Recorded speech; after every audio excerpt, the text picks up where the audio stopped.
Pois é. Porra, e assim, cara, pra você, assim, eu tô chegando agora nessa parada aí de maromba e começando a olhar como ela é por dentro, né? E até começando a me interessar mesmo pelo esporte, pelo menos do ponto de vista de assistir.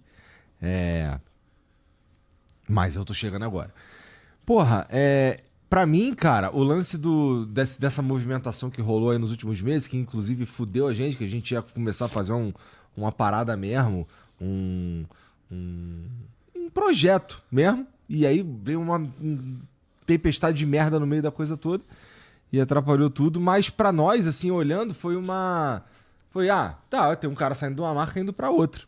Por exemplo, o Júlio sair da Max e ir pra outra, eu fui descobrir que era um bagulho, porra, caralho, porque ele 12 nunca anos. esteve em outro lugar e tal. Mas eu não sabia, pra mim, o Júlio, sei lá. É entendeu? tipo o Rogério Ceni na época sair de São Paulo e ir pro Palmeiras. É. Tipo, é um negócio que não dá pra imaginar. Então, e aí, você tá no meio desse bagulho aí. Sim. Por causa desse lance do tiozão com o Léo e tal. Além de estar na Growth há um tempão, além de ser um canal de comunicação desse bolo, desse mundo, que, como você disse, o representante do... Eu sou o Lula. O Lula. O Lula do povo, tô zoando, tá, gente? O rei dos fofoqueiros, pelo menos. Isso aí eu sou. E aí, como é que foi pra vocês? O que isso significa de verdade no mundo da maromba? Essa movimentação, ela melhorou as coisas? Ela piorou as coisas? O que você acha? Olha, o negócio dessa movimentação é o seguinte. Atleta entrar e sair de marca é relativamente comum. No nosso meio, é como se as marcas de suplementos fossem times de futebol. Mas é que os torcedores não são tão apaixonados assim, porque brasileiro passa dificuldade, então ele vai onde é que ele acha mais barato. Né? Ou seja, alguma coisa assim. Não tem. Tipo assim, eu não sou fã da Max a ponto de falar, não, a Max pode custar R$1.000 que eu vou comprar. Não é igual camisa de futebol que. Você sabe que aquela camisa não vale R$500, mas você compra. Não chega a ser essa paixão. Mas o que aconteceu? Saiu um time, assim, de uma empresa, né, que é a Max Titânio, e era, tipo assim, realmente a cabeçona, entendeu? No sentido de... E não foi só o Renato, foi o Renato, o Júlio Balestrin, que é o mais pesado de todos, não por causa de ser o maior, porque o maior, no caso, né, mais representativo, é o Renato Cariani. Mas é pelo fato dele ter esse vínculo de 12 anos. E ainda levou o Kaique e o Gnomo. O Gnomo, para ser sincero com você, é até esperado. Se o Renato fosse para qualquer marca, provavelmente ele iria junto. Porque o Gnomo é muito novo e ele respeita muito o Renato Cariani. Realmente o Cariani meio que adotou ele, tá ligado? Então, assim... Só que já aconteceu várias movimentações assim, mas não de uma vez, tudo orquestrado assim. Entendeu? Então, assim, é uma movimentação que... Tem muita coisa que torna esse caso único, né, cara? O lance do Cariani com a parada da denúncia lá. Sim. Então tinha muita atenção nesses personagens aí, né? Sim. E essa movimentação acontece nesse cenário. Sim. E o que acontece?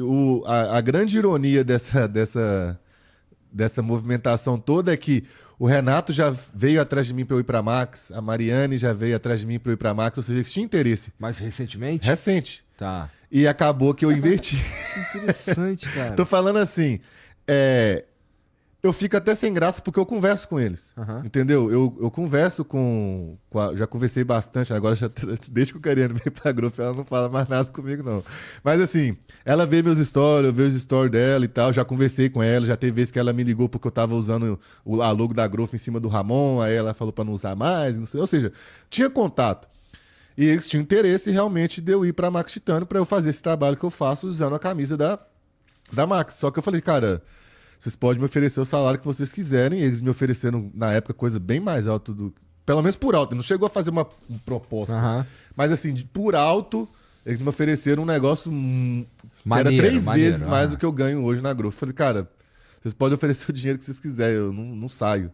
Como assim, qualquer dinheiro? Não, cara. Sabe o que é qualquer dinheiro? Você pode me oferecer R$1 milhão por mês, eu não saio. Ou seja, realmente não tem preço. Entendeu? E aí você fica tipo assim, como assim não tem preço? Não existe ninguém que não tem preço. O que aconteceu pra construir todo esse elo aí, cara? O elo de eu ter 800 inscritos, cara. Isso fez toda a diferença, entendi. Pra mim fez, cara. Porra, cara. Pra mim eu fez. gosto disso. É muito foda isso daí. Eu acho. Mas aí... Aí o que aconteceu? Eu vou resumir pra você. Pra fazer sentido, né? Quando aconteceu aquela confusão lá da polícia, Aham. o que aconteceu? Ficou aquela confusão, os sites tudo divulgando, aí depois veio Fantástico, o programa na Rede TV, na Record, não sei. Ou seja, todo mundo tava falando daquilo. E como o Renato Cariani sempre vestiu muito a camisa da Max Titânio, cara, não tinha como você os dois viraram uma simbiose, tá ligado? Igualzinho o Homem-Aranha mesmo lá quando tem o Venom. Ou seja, viraram uma coisa só. Aham. Então você não sabia mais o que era Renato Cariani e o que era Max Titânio. Então é óbvio que a imagem da Max Titânio foi vinculada ao Renato Cariani de Sim. maneira muito forte. E outra, recentemente o Renato Cariani já estava falando em podcast que ele era sócio do Grupo Suplay. Ele falava assim, não, eu sou sócio do Grupo Suplay. Só que, pelo que eu entendi, pelo que eu sei, ele ainda não era sócio no papel.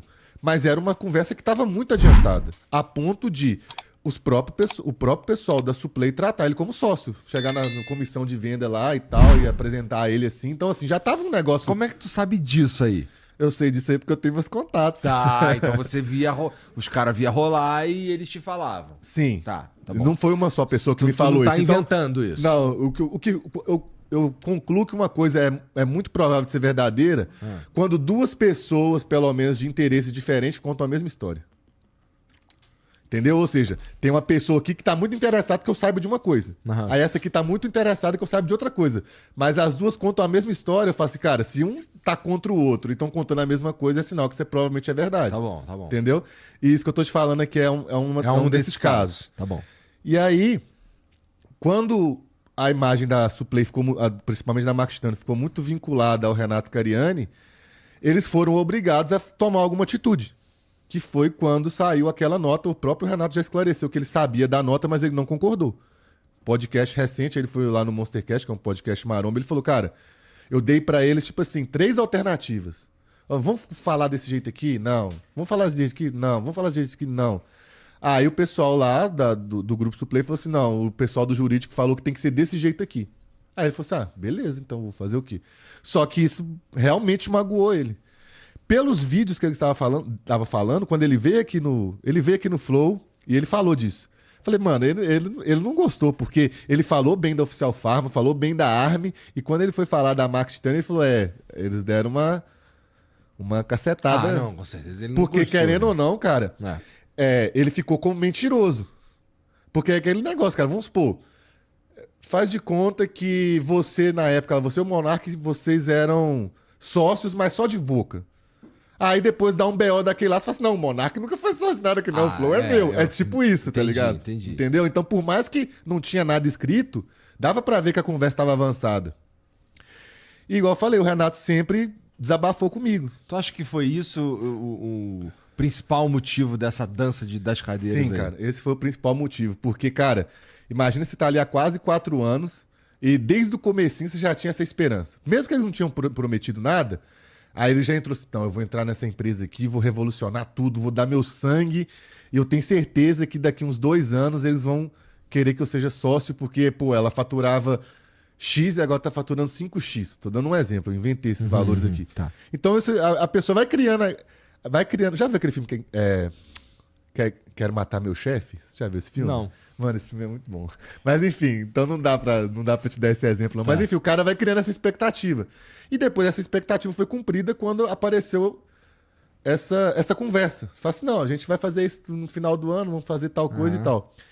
E aí, cara, quando aconteceu esse negócio, um negócio que estava prestes a ser acordado e assinado, tipo assim, acabou. E ainda chegou lá e aí ele ficou como o maior mentiroso do Brasil. E outro, o Renato Cariani, ele já tinha um pouco de mágoa de ficar como mentiroso, porque na época, não sei se você sabe, da Ironberg, a Ironberg, ele era sócio, a mesma coisa, cara, com o Betão lá, da Ironberg. E aí teve uma confusão, eu não sei direito o que aconteceu nos bastidores exatamente, mas eles tretaram, e aí basicamente o Betão falou assim, a Ironberg é minha, e o Cariani meio que falou assim, pô, mas a sociedade era tipo assim, beleza, você entrou com a máquina com dinheiro, eu entrei com o nome, a gente construiu isso junto. Aí no final das contas o Betão ficou com tudo. Então, ou seja, todo mundo zoou na época o Cariani. Pô, esse Cariani não conversava, ficava falando que a Ironberg era dele, não era bosta nenhuma, era tudo do Betão. Então, ou seja, já tomou uma dessa. Aí depois passam uns 2 anos, menos de 2 anos, Pô, ele falava que era sócio e não era. Ficou tipo assim, pô, esse cara, será que a casa dele é dele mesmo? Será que o filho dele é dele? Tipo assim, o cara ficou desmoralizado. Entendi. Entendeu? Entendi. E aí, ele conversando comigo, ele ficava desabafando e tal, e eu trocando ideia normal. Aí teve um dia que eu falei assim: você sabe que se você estivesse na Growth, a Growth não ia deixar você na mão, não, né? Ele, pois é, não sei o que e tal, é foda os caras. Então foi tu que plantou essa parada aí dele ir pra Growth, cara? Foi, eu plantei na cabeça dele e plantei na cabeça dos donos da Growth. Porque, como eu tô na Growth há bastante tempo, eu tenho uma amizade muito forte com os donos da Growth. São 2 irmãos gêmeos. E por que tu queria que o Renato Cariani fosse pra Growth? É porque eu sempre fui fã dele, pô. Eu sempre quis trabalhar com ele. Só que eu sempre quis trabalhar com ele, mas eu não ia sair da Growth. Então, tipo assim, eu já tinha desistido desse sonho de trabalhar com ele. Só que quando aconteceu isso aí, ele falou assim: pois é, Gogo, dessas marcas que tem aí, a que eu mais admiro é a Growth. Aí eu falei, ué. Tipo assim, ué. Aí eu já dei um print. Mano, eu sou muito maquiavélico nisso. Eu dava o print, aí eu cortava as partes que não interessavam pro Edu saber e mandava pro Edu o print, que é o dono da Growth. Aquele print que apaga, tá ligado? Que só pode ver uma vez. Aí o Edu falava, ué, tipo assim, a gente também tem interesse. Aí eu mandava pra ele. E aí, porque esse tipo de print, cara, não é bom que ele fique circulando, né? Porque já pensou, vamos supor, eu mando um negócio desse aí isso vaza, aí chega lá no pessoal da Max, pô, ia pegar mal pra caramba, né? Então, por isso que eu fiz isso. Ah, mas aí tá tranquilo agora tu falar aqui Não, pra todo mundo ouvir, né? Agora tá tranquilo, agora já aconteceu. Por que, às vezes eu fico até com consciência pesada, mas não ligo? Pô, eles não tentaram me tirar da Growth? Só eles podem fazer isso? Eu não posso tentar articular nada também, não? Entendeu? Então, assim, eles podem até estar chateados comigo, mas eles não têm direito de estar. É porque no fim, assim, eu acho que esse movimento que você fez aí já tava meio ferido do lado de lá, né? Sim, cara. Cara, você pode ver, depois que deu essa confusão aí, que saiu aquela nota, o Renato Cariani, qualquer pessoa que tem 2 neurônios, percebeu que ele ficou totalmente de lado. Não tô falando só de lado porque o pessoal da Max quis isso. Ele meio que se isolou também. Ele continuou fazendo as divulgações dele e tal, mas dava pra ver que ele tava secão, ele não tava se envolvendo muito nas coisas. Igual quando o Ciban veio aqui no Brasil, ele nem apareceu em nada. Não tô falando assim, ele não fez questão, mas se tivesse tudo bem, é lógico que ele ia fazer alguma coisinha. Nem que fosse só dar um oi lá no meio do vídeo. Alguma coisa assim, entendeu? Então, deu pra ver que ele ficou sentido. E aí, essa articulação toda foi acontecendo desse jeito. Aí eu falava assim com o Edu: quanto será que o Cariani ganha lá na Max? Aí eu falava assim: eu acho que ganha tanto. Aí o Edu falava assim: eu acho que é por aí também. Eu pensei assim, velho. Não sabia que a Growth tava com dinheiro assim, não. Porque se o cara fala com essa naturalidade, é sinal que, pô, tem dinheiro no caixa, entendeu? Se é só, tipo assim, ele não tremeu quando eu pensei. Aí eu mandava pro Renato. Aí o Renato falava assim: não, eu ganho tanto e não sei o que lá, e tanto, e tanto, e tanto. Mais ou menos assim, né? Aí eu falava assim: Edu, a gente passou perto. Aí foi indo. Só que o que às vezes você não sabe, mas o pessoal que acompanha mais a fundo as fofocas da maromba sabe, é que a Growth já tentou patrocinar o Renato Cariani umas 4 vezes. Sempre conversava assim e não dava certo. Isso depois que ele já tava na Max? Não, antes até. Antes dele, na época foi pra Integral, depois ele foi pra Integral e foi pra Max.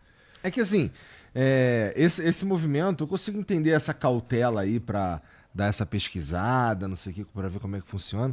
Porque quando tu leva o Cariani, tu leva um projeto inteiro, né? Sabe que ele vai querer chegar e fazer um furacão naquela porra. Se fosse o contrário, eu ir pra Max, não ia dar repercussão nenhuma. Pô, página de fofoca maromba ia postar lá, ia passar 3 dias, acabou o assunto. Só ia simplesmente vestir a camisa da Max e começar a fazer meus vídeos. Mas quando é ele, envolve muita coisa, porque você tenta imaginar a quantidade de conhecimento que o Renato Cariani tem do funcionamento da Max Titânio. Ele sabe como é que funciona a fábrica, ele sabe como é que é o desenvolvimento de produto, ele sabe como é que funciona o marketing, ele sabe como é que é a produção de conteúdo, ele sabe como é que faz o atleta ser motivado e querer ser o melhor, porque ele tá sempre ali produzindo e não sei o quê. Então, assim, você não tá tirando um atleta qualquer ou tirando um zero à esquerda igual eu. Você tá tirando um cara que realmente tinha uma parte ali no DNA da empresa. Entendeu? E agora ele vem com todo esse conhecimento dentro da cabeça dele para usar dentro da Growth. Então, a Max ganhou. Não é que o Cariani parou de trabalhar pra eles. Agora o Cariani é o concorrente. O atacante do outro time. É. Né? Você pegou. Vai ter uma final. O Neymar jogava no Santos. E sei lá, do lado de cá tinha o Atlético Mineiro, que eu sou atleticano. Tá. Aí, do nada, antes da final, o Atlético Mineiro contrata o Neymar. Agora o Neymar tá atacando contra o Santos. Assim, dentro das 4 linhas, sem fazer nada de ilegal, mas, pô, o cara mais perigoso do outro time agora tá do seu time. É basicamente isso. E ainda teve a parada, né, de envolver o Júlio, que deu. Porque, cara, se vem o Renato sozinho, já era astronômico o negócio. Mas quando vem o Júlio, fica meio que provado que a amizade deles é sincera e que realmente aquela parada que eles tinham no passado ficou pra trás. Porque, cara, você sai de uma empresa que você tá 12 anos pra ir com seu amigo, isso não é só amiguinho, não é só coleguinha de trabalho. Tá. Você entendeu? Uhum. Então, o Júlio ter ido antes, e ter ido junto, tem um peso gigantesco.